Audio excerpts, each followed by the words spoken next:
Welcome back. If you've just joined us, you're watching the news at 10 on Channels Television, coming to you live from Lagos. A reminder of our top stories. Minister of Health confirms 2 new Ebola cases, this time in Port Harcourt. World Health Organization expresses more worry over spread of Ebola virus disease in West Africa. President Goodluck Jonathan asked the National Identity Card Management Team to ensure quick issuance of the new ID card. And Russia is accused of sending troops to eastern Ukraine.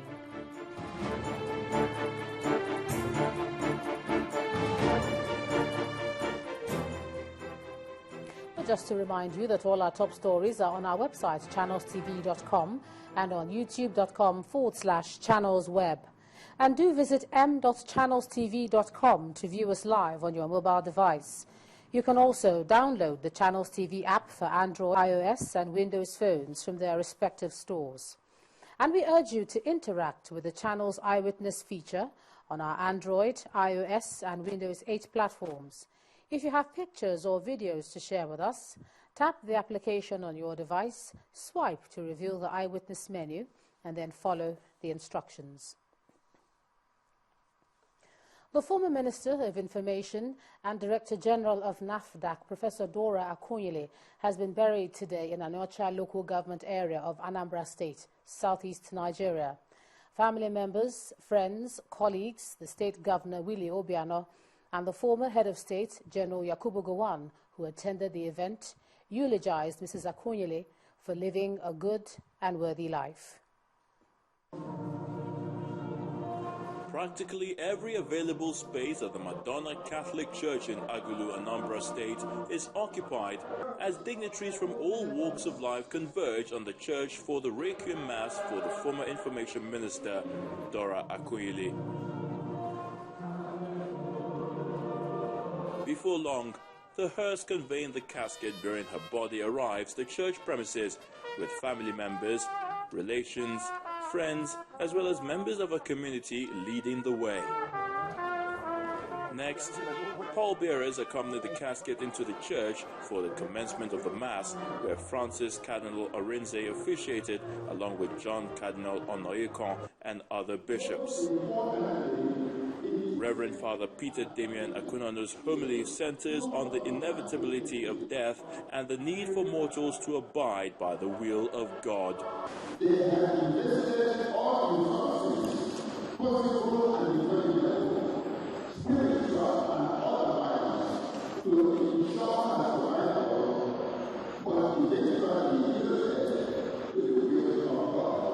governor of Anambra State, Willie Obiano, describes her as a shining star.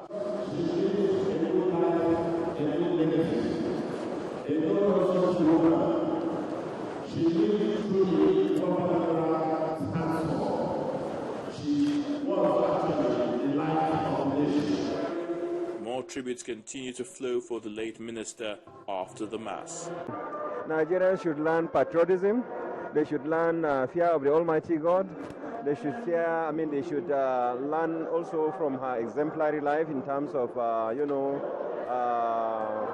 the fight against drugs, the fight against corruption, the adherence to the principle of the doctrine of transparency and accountability. She has lifted the name of the family, and the family should be grateful for what she has done and continue to pray that the children will follow her footsteps.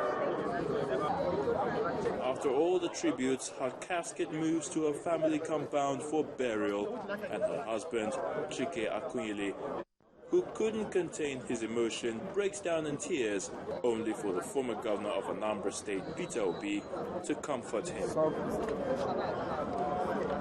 Indeed, it's the end of life's journey for the late Professor Dora Akunyili, who would have been 60 years old on July the 14th. But she lost the battle of life to cancer in an Indian hospital on June the 7th, 2014.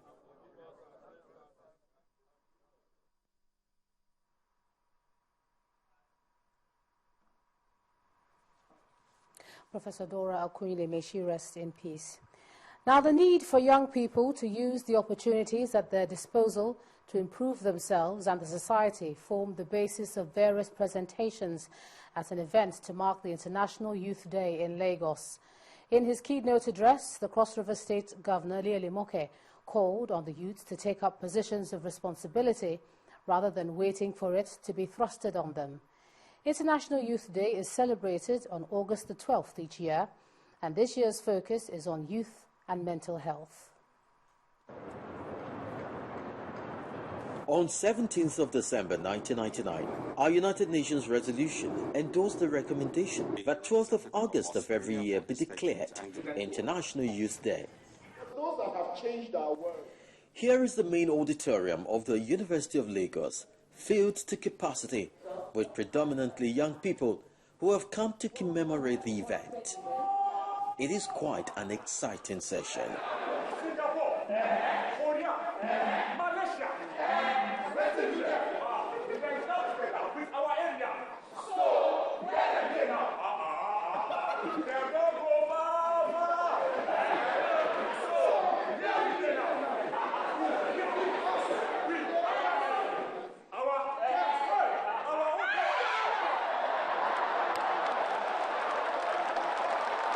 The peculiarity of our situation gives rise to this dialogue on entrepreneurship, education, security, and quality of governance.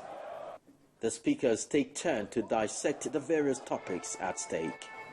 In this interconnected global world we live in, there's 24 hours of communication. The internet and its various platforms mean that we possess the ability to shape and mold perspectives on fundamental social issues. It is the business of government to provide qualitative education and encouraging in a miasma of eudaimonistic.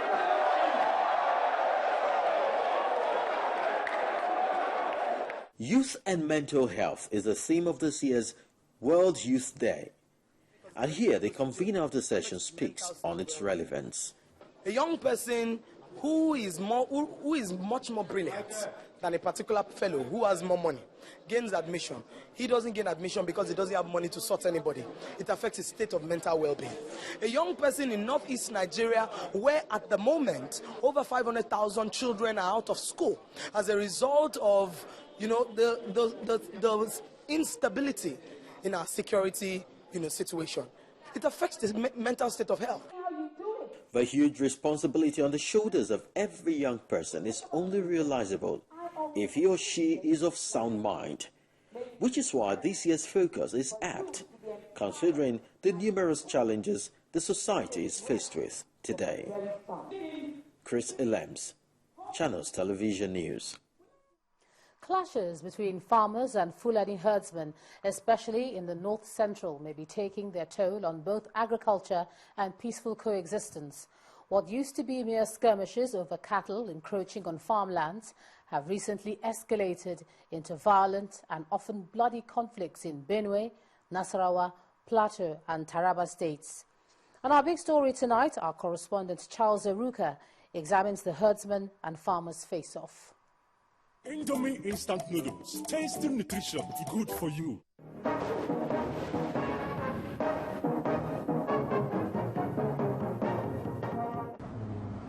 It's an age-long problem that has recently intensified into a deadly feud. Bloody clashes between herdsmen and farmers over crop cultivation and grazing rights have become frequent occurrences in the north-central states of Benue, Nasarawa, Plateau and Taraba. Barkinla, the local government area of Plateau State, has become a persistent scene of conflicts that have assumed an ethnic dimension, pitting Fulani cattle rearers against the Biram farmers.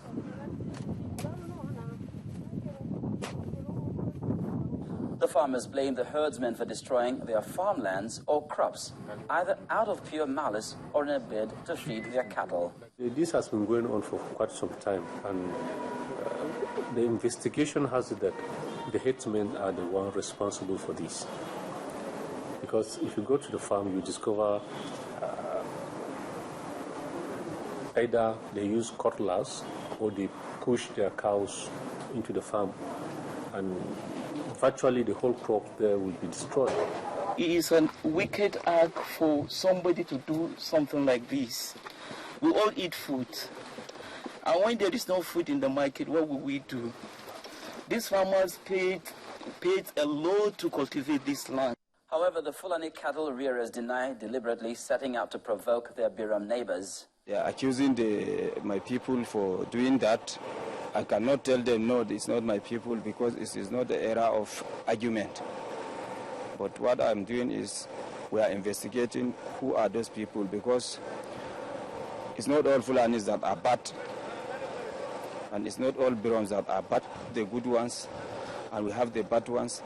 And it's the bad ones that are causing us the problems. In the ensuing conflict, the destruction is also extended to infrastructure, like people's homes and government buildings. It was the same Fulani that did this. And this is the same Fulani again that came here to demolish this. And we as a government, we will not welcome this nonsense. And people are rendered homeless and displaced as they flee the murderous conflicts. In Nasarawa State, an ongoing bloody clash between the Egon and Fulanis has resulted in several people killed and over 10,000 internally displaced on both sides. All the areas are burned down between Egon and Fulani. Then we don't know anything pertaining to their movement. Within 3 days, they move to the area. First question to us, that they don't want to fight within us, but they are here waiting for the Fulani. We don't know how these Ombase people came and attacked us on the 24 August 2014. Unexpected, they just come with guns and they have started killing Fulani.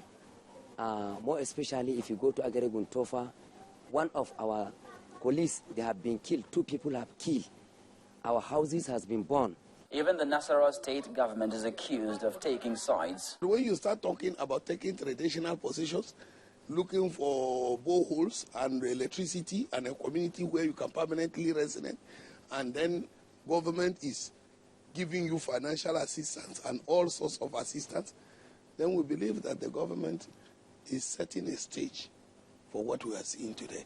After listening to Apanga, to listen to Wamba, to sympathize with His Royal Highness, to sympathize with the leaders of Wamba who are playing a dramatic horse, and also to sympathize with all of you here about the recent happenings. Security forces are often drafted in to calm the situation, only for the violence to resume elsewhere.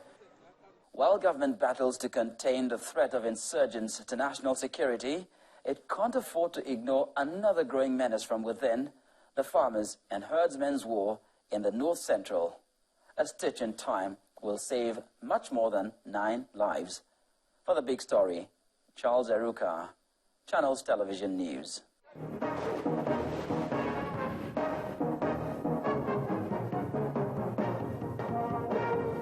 Indomie instant noodles, tasty nutrition, good for you. When the news at 10 returns, Forum of Deputy Governors